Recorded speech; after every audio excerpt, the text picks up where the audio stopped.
नमस्कार। मेष लगन वालों की कुंडली में अगर मंगल शुक्र साथ में तुला राशि के घर पर बैठा हो तो समझ लेना ऐसे इंसान बहुत शारीरिक दिख से बलवान भी होता है और ऐसे इंसान खुद के दम पर अपना नसीब खड़ा कर पाएंगे, अपना वेल्थ डेवलपमेंट कर पाएंगे।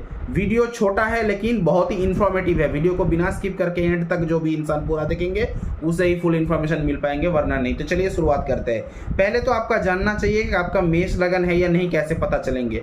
देखिए, वीडियो चलने के साथ साथ आपका अगर जन्म पत्रिका वगैरह है तो उसको खोल लीजिए। मैंने यहाँ पर देखिए फोटो लगा दूंगा। एक फोटो में डायरेक्ट मैं मेंशन कर दूंगा इंग्लिश में लगना लिखकर मेंशन कर दूंगा। उसी जगह पर अगर आपका हिंदी में जन्म पत्रिका वगैरह हो तो लॉन्ग या लगन लिखा रहेंगे। अगर आपका जन्म पत्रिका अंग्रेजी में बना है तो वहां पर ASC एसेंडेंट लिखा रहेंगे, तो समझ लेना आपका मेष लगन है।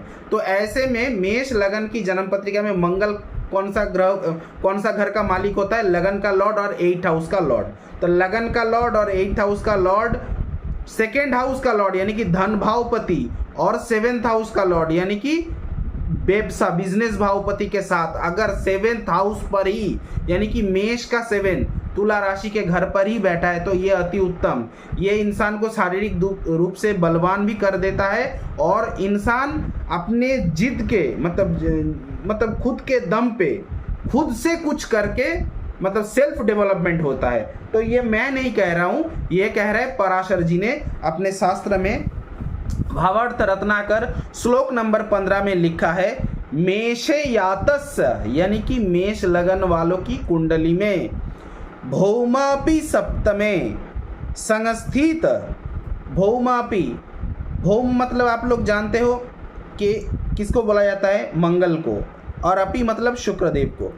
सप्तमे संस्थित यानी कि 7वें भाव पर अगर बैठा है। कवि सर्जितं भाग्यमाप्नोति किंचिदन मुदीरितम यानी कि ऐसे इंसान के जब इनके रिगार्डिंग दशा महादशा अंतरदशा चलेंगे, जैसे कि मंगल का महादशा शुक्र का अंतरदशा, शुक्र का महादशा मंगल का अंतरदशा, या मंगल का महादशा मंगल का अंतरदशा, शुक्र का महादशा शुक्र का अंतरदशा, तो ऐसे में वो इंसान क्या करता है? अपने जिद में पड़ के अपने से कुछ करके लोगों को दिखा देता है, चौंका देने वाली चीज। ठीक है, मतलब सेल्फ डेवलपमेंट कर बैठता है अपने मेहनत के द्वारा, क्योंकि ये जो मंगल है लगन का लॉर्ड है यानी कि खुद का इच्छा भी होंगे कुछ करने के लिए। और मंगल होता है फोर्स का कारक प्लेनेट और शुक्रदेव होता है कामना भोग वासना का कारक प्लेनेट। और मंगल और शुक्र साथ में बैठा है कहाँ पर? मेष लगन के 7th हाउस तुला राशि के भाव पर, जो कि 7वें भाव होता है। किसी भी लगन या किसी भी राशि का अपना अपना 7वां भाव होता है। भोग कामना वासना का भाव, बिजनेस का भाव, शादी का भाव, बहुत सारा विचार होता है। लेकिन यहाँ पर देखा जाएंगे कि सेल्फ डेवलपमेंट होता है। देखिए, बहुत सारे लोगों के मन में ये भी विचार आते हैं कि देखिए मेष लगन के अनुसार लगन का लॉर्ड शुक्र देव के साथ बैठे तो लगन का लॉर्ड और मतलब मंगल और शुक्र में आपस में जमता नहीं। तो यहाँ पर कैसे बता दिया कि अच्छे योग है? मैंने नहीं बताया, पराशर जी ने ही बता के गया था। और ये मंगल शुक्र क्यों अच्छा है पहले समझ लेना चाहिए, क्योंकि लगन का लॉर्ड मंगल तो है ही है 7वें भाव पर, और उसके साथ साथ शुक्रदेव जो है नैसर्गिक शुभ प्लैनेट। नैसर्गिक मतलब समझते हो? नैसर्गिक मतलब ऊपर से, मतलब आपकी कुंडली में नहीं, ऊपर से भगवान ने फिक्स करके ही दिया कि देव गुरु जैसे गुरु जुपिटर होता है सेम वैसा ही शुक्रदेव होता है शुभ प्लैनेट, नैसर्गिक शुभ प्लैनेट। अब वो 2nd हाउस का लॉर्ड और 7th हाउस का लॉर्ड बना और 7th हाउस पर बैठा है। तो बहुत सारे लोग बोलेंगे फिर मार्क का रिजल्ट नहीं देंगे, तो यहाँ पर नहीं देंगे। इस क्षेत्र पर सिर्फ ये मेष लगन वालों के लिए ही एप्लीकेबल है। ये अगर किसी दूसरा लगन, समझ लीजिए किसी का मीन लगन हो, समझ लीजिए किसी का मकर लगन हो, तो उन लोगों के लिए नेगेटिव रिजल्ट शुक्रदेव वहां पर देंगे। लेकिन यहाँ पर क्या होंगे? जब मंगल का या शुक्र का दशा महादशा आएंगे तो इंसान खुद से कुछ करके लोगों को दिखा देता है।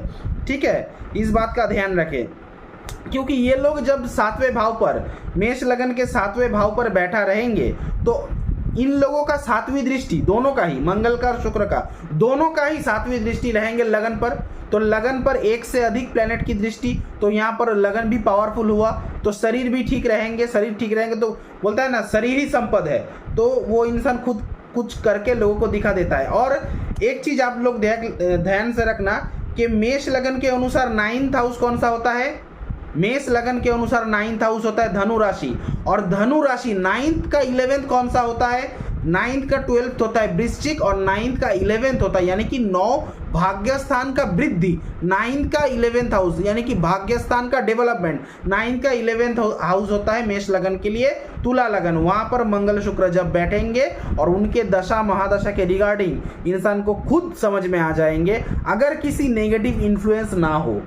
यहाँ पर देखना पड़ेंगे राहु की दृष्टि आ रहा है क्या नहीं, शनिदेव की दृष्टि आ रहा है क्या नहीं। अगर नेगेटिव इन्फ्लुएंस ना हो, अकेला बैठा हो, तो ये लोग जीवन में कुछ करके दिखा देता है। वीडियो पसंद आए तो लाइक करना, कमेंट करना, ज़्यादा से ज़्यादा शेयर करना। चैनल पे नए हो तो सब्सक्राइब बटन को प्रेस करके नोटिफिकेशन में जाके ऑल पे जाके ऑन कर दीजिए, ताकि मेरे वीडियो बनते ही आप तक पहुंच जाए। अगर मुझसे कंसल्ट करना चाहते हैं तो इसी तरीके से मैं पिन पॉइंटेड आपकी कुंडली का, जन्म पत्रिका का विचार विश्लेषण करूँ तो स्क्रीन में दिया गया नंबर पर कॉल या व्हाट्सअप कर सकते हैं। मेरा नंबर है 9619396811। एक बार फिर से 9619396811। एक और नंबर है 8697429744।